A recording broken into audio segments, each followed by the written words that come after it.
Allan Ross, and I'm the managing editor of APC Technologies.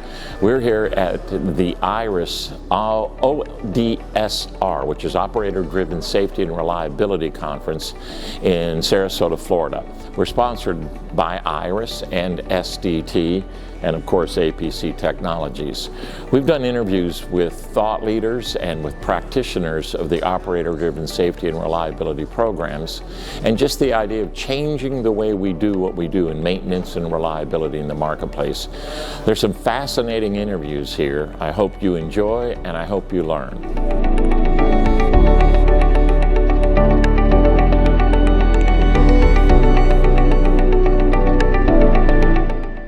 My next guest is Allan Rienstra. Allan and I have known each other a long while, right? Through the reliability world, right? You were such an early influence on me, I changed my name. From what? Allan to Allan. that was good. But yeah, we are named, but we're spelled differently, Allan. Okay. That's right. I'm greedy. I took two L's. You know, one of the things that intrigues me about you is we're both lifelong learners, right? Absolutely. And we go to conferences, things like this one, which we'll talk about in a minute. But I know that about you. You know that about me. So you're constantly challenging the way I think about ultrasound and how it's applied in industry. But before we get to that, how did you get involved with this in the first place? I mean, SDT, yep. Allan Rienstra, I put the two together, but did you found the company? I didn't. Okay. The company found me. Oh, I like that. Yeah, but you know, I grew up on a Massey Ferguson farm equipment dealership business, working with my father. So, you know, I'm not an engineer. I'm actually a history and a political science student. And you're not an Uber driver. And I'm definitely not an Uber driver. Yeah, Yeah. But so I have a mechanical background because I grew up splitting tractors in half and changing out clutches and working on diesel engines, okay. But all self-taught or taught by my father.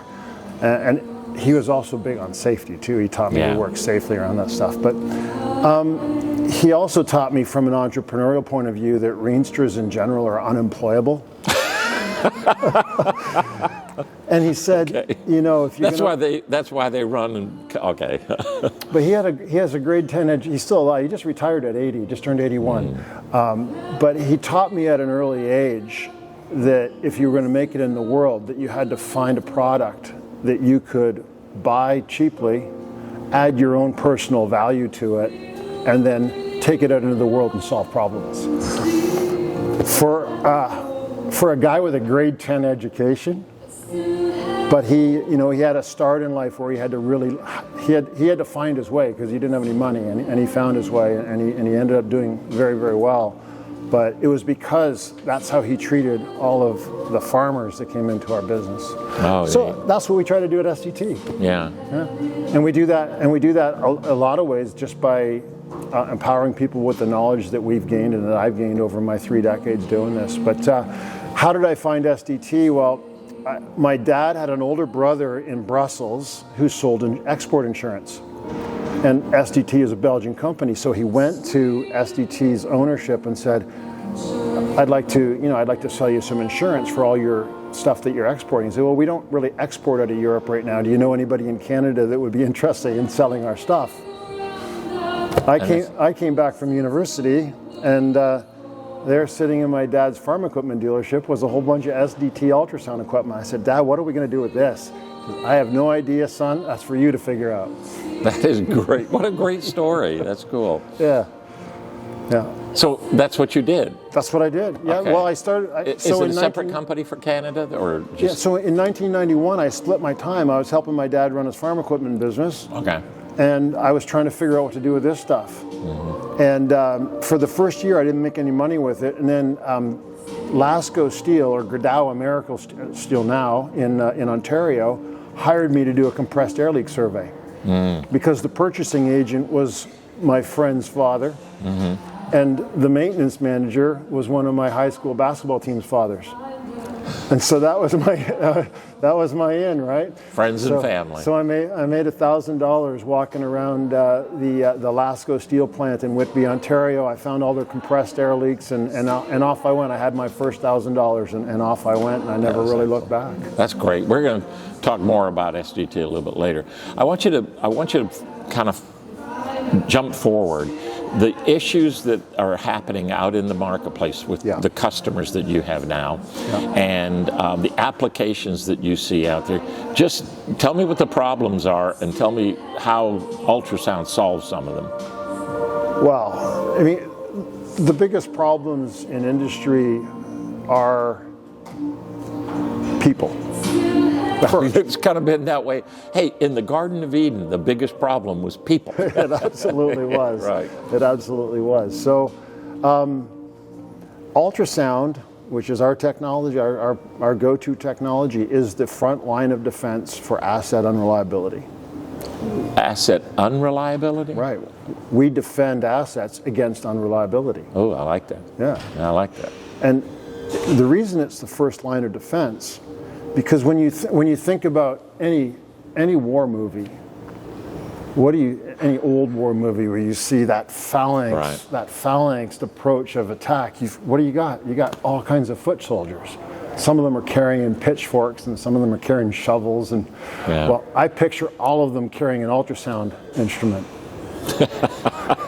because it's so darn easy to use, and it's so darn versatile. There's so many things that they can do with it. And if the enemy is defects, this army in a phalanx approach is going to eliminate all those defects. That's a great word picture. I got to tell you a story. I live at the base of an historic mountain in Georgia. It was the first line of defense against Sherman coming down and burning all the way through the South, because he wanted to burn Atlanta and then burn through the South. Our hill is called Lost Mountain, and the troops up there held off the troops coming down, the northern troops coming down from Chattanooga, held them off long enough that we could, reinforce the stronghold at a place called Kennesaw Mountain, which is a national battleground, right? And that's where I take my walks with my dog. So every time I walk there, I'm going to think of ultrasound. Now, what I think that's right. That's the battle cry. The battle cry. You can't hear it. It's ultrasonic. That's good. Tell me about the applications. I know you know the compressor issues, but there are so many more applications that you've seen used that save people money, save lives. Talk a little bit about the market. Yeah. So we identify where you can use ultrasound based on the fitness of assets. We want our bodies to be fit. We want our assets to be fit. When assets aren't fit, they present three different symptoms: friction, impacting, or turbulence. FIT, friction, impacting, turbulence, fit. So if you want to know where you can use ultrasound, just think about the symptoms of the defect, and that will tell you whether it's a good fit for your failure modes and effects analysis. So for example, your compressed air system. The biggest, most expensive, most costliest utility, also the most misunderstood utility. I mean, you need 5 signatures to buy a $100 wrench, but you need no signatures to open up a compressed airline and waste $10,000 worth of electricity. Right? People don't understand the true cost. It's the same people that let the water faucets run for 10 minutes while they brush their teeth. They don't realize that the cost of that water. Well, the same thing for the cost of electricity to create compressed air. So ultrasound is a great way of finding compressed air leaks in a facility. So if you don't have a compressed air leak maintenance program in place, you're wasting anywhere from 30 to 35% of your energy bill just to satisfy leak demand. So why isn't just going to the things and thinking where you see a leak and spitting on it and seeing the bubbles? I mean, you're changing the whole aspect of what that's seriously, you got tons and tons of lines and everything. So that's brilliant. Okay. You like to walk your dog. How many times does your dog lift his leg? A lot. Yeah, but eventually he runs out. just like I'd run out of spit, spitting on. And you got to know where to spit, right? Ultrasound helps you know where to spit. No, that's great. It takes you a long time. So there's really eight application pillars. Okay. Leak detection on compressed air, lubrication of rolling element bearings, anything mechanical, and it doesn't need to be rotating. It can slide back and forth. Okay. It can do that as long as it creates friction and impacting, right? So leaks, lubrication, mechanical, steam systems. Yeah. We can troubleshoot steam traps. We can troubleshoot the pumps and the motors that are feeding the boilers, all of those problems. Hydraulic systems. We can troubleshoot hydraulic systems. I got 8, so I got 3 more valves. If you lose your valves, you lose control. Electrical. Yeah. If you lose electrical, I don't have to tell you, none of the other stuff works. Right. So if you lose electrical, you don't need ultrasound because nothing works. That's right. And then the last one is tightness. We can artificially fill any volume with ultrasound and then go around the outside of that volume and find where the smallest possible ingress or loss. So building envelopes for air conditioning and heat, clean rooms in hospitals, ships, cargo ships. You don't want seawater coming into a ship full of cement because you're going to ruin the ship or sink it. So all kinds of tightness applications. And so those 8 application pillars, they support the roof of reliability and safety. That's excellent. ODSR, we're here, operator-driven safety and reliability. Yeah. I'm beginning to see how all of that applies right now, but most of the time it's maintenance people or specialty people going in and doing it. What do you think that will work from this conference we're talking about getting operators more involved in the safety and reliability of the equipment that they operate, and how does that affect ultrasound?